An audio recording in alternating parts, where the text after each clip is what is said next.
Ang dapat mabatid ng mga Tagalog ni Andres Bonifacio. Itong Katagalugan na pinamamahalaan noong unang panahon ng ating tunay na mga kababayan, noong hindi pa tumutuntong sa mga lupain ito ang mga Kastila, ay nabuhay sa lubos na kasaganaan at kaginhawaan. Kasundo niya ang mga kapitbayan at lalong-lalo na ang mga taga-Hapon. Sila ay kabilihan at kapalitan ng mga kalakal na labis ang pagyabong ng lahat ng pinagkakakitaan. Kaya dahil dito'y mayaman ang kaasalan ng lahat. Bata't matanda at 10 mga babae ay marunong bumasa at sumulat ng talagang pagsulat nating mga Tagalog. Dumating ang mga Kastila at dumulog na nakikipagkaibigan. Sa mabuti nilang hikayat na di umano, tayo'y aakayin sa lalong kagalingan at lalong imumulat ang ating kaisipan. Ang nasabi nagsipamahala ay nangyaring nalamuyot sa tamis ng kanilang dila sa paghibo. Gayunman, sila ay pinasailalim sa taal na kaugalian ng mga Tagalog na sinaksihan at pinagpatibay ang kanilang pinagkayarian sa pamamagitan ng isang panunumpa na kumukuha ng kakaunting dugo sa kanilang mga ugat. At yaoy inihalot ininom nilang kapwa, tanda ng tunay at lubos na pagtatapat na hindi magtataksil sa pinagkariaan. Ito'y siyang tinatawag na sandugo ng Haring si Katuna at ni Legazpi na pinakakinatawan ng hari sa Espanya.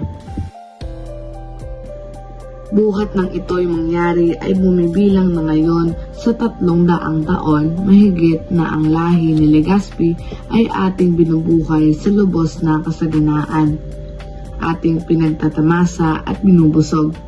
Kahit abutin natin ang kasalatan at kadayok-dukan, ginugugol natin ang yaman, dugo at 10 ng buhay sa pagtatanggol sa kanila. Kinakahamok natin 10 ng tunay na mga kababayan na ayaw pumayag na sa kanila ay pagsakop. At gayon din naman, nakipagbaka tayo sa mga insik at mga Olandes na nagbalak na umagaw sa kanila nitong Katagalugan.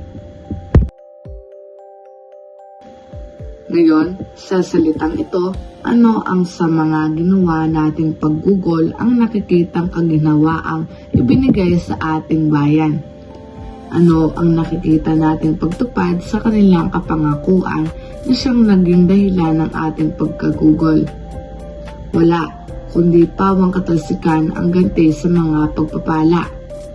At ang mga pagtupad sa kanilang ipinangakon tayo ay lalong gigisingin sa kagalingan? Bagkus tayo binulag, inihawa tayo sa kanilang hamak na asal. Pinilit na sinira ang mahal at magandang ugali ng ating bayan. Iminulat tayo sa isang mali pananampalataya at isinadlak sa lubak ng kasamaan ang kapurihan ng ating bayan. At kung tayo'y mangahas, humingi ng kahit kabahid na lingap, ang nagiging kasagutan ay ang tayo'y itapon at ilayo sa piling ng ating minamahal na mga anak, asawa at matatandang magulang. Ang bawat isang himutok na pumula sa ating dibdib ay itinuturing na isang malaking pagkakasala at karak-karakang inilalapat na malahayop na kabangisan. Ngayon, wala nang may tuturing na kapanatagan sa ating pamayanan. Ngayon, lagi nang ginagambala ang ating katahimikan ng umaalingaw-ngaw na daing at pananambitan, bugtong hininga at sinagpis ng makapal na ulila. Balot mga magulang ng mga kababayang ipinangyayaya ng mga manlulupig na Kastila. Ngayon, tayo malulunod na sa nagbabahang luha ng ina sa nakitil na buhay ng anak sa pananangis na sanggol na panginangulila ng kalupitan. Ngayon, lalo't-lalo tayong nabibibiliran ng tanikalang nakakalait sa bawat lalaking may iniingatang kapurihan. Ano ang nararapat natin gawin? Ang araw ng katwiran na sumisikat sa silangan ay malinaw na itinuturo sa atin ng mga matang malaong nabulagan ang landas na dapat nating tunguhin. Ang liwanag niya ay tanglaw sa ating mga mata upang makita natin ang mga kukong nag-akma ng kamatayang alay sa atin ng mga ganid na asal. Itinuturo ng katwiran na wala tayong iba pang maaantay kundi lalo't lalong kahirapan, lalo't lalong kataksilan, lalo't lalong kaalipustaan, at lalo't lalong kaalipaan. Itinuturo ng katwiran na huwag nating sayangin ang panahon sa pag-asa sa ipinangakong kaginhawaan na hindi darating at mangyayari. Itinuturo ng katwiran na tayo umasa sa ating sarili at huwag antayin sa iba ang ating kabuhayan. Itinuturo ng katwiran na tayo magkaisang loob, magkaisang isip at akala, at tayo magkalakas na maihanap ng lunas ang naghaharing kasamaan sa ating bayan. Panahon na ngayong dapat na lumitaw ang liwanag ng katotohanan. Panahon nang dapat nating ipakilala na tayo may sariling pagdaramdam, may puri, mahiya, at pagdadamayan. Ngayon, panahon nang dapat simulan ang pagsisiwalat ng mga mahal at dakilang aral na magwawasak sa masinsing tabing na bumubulag sa ating kaisipan.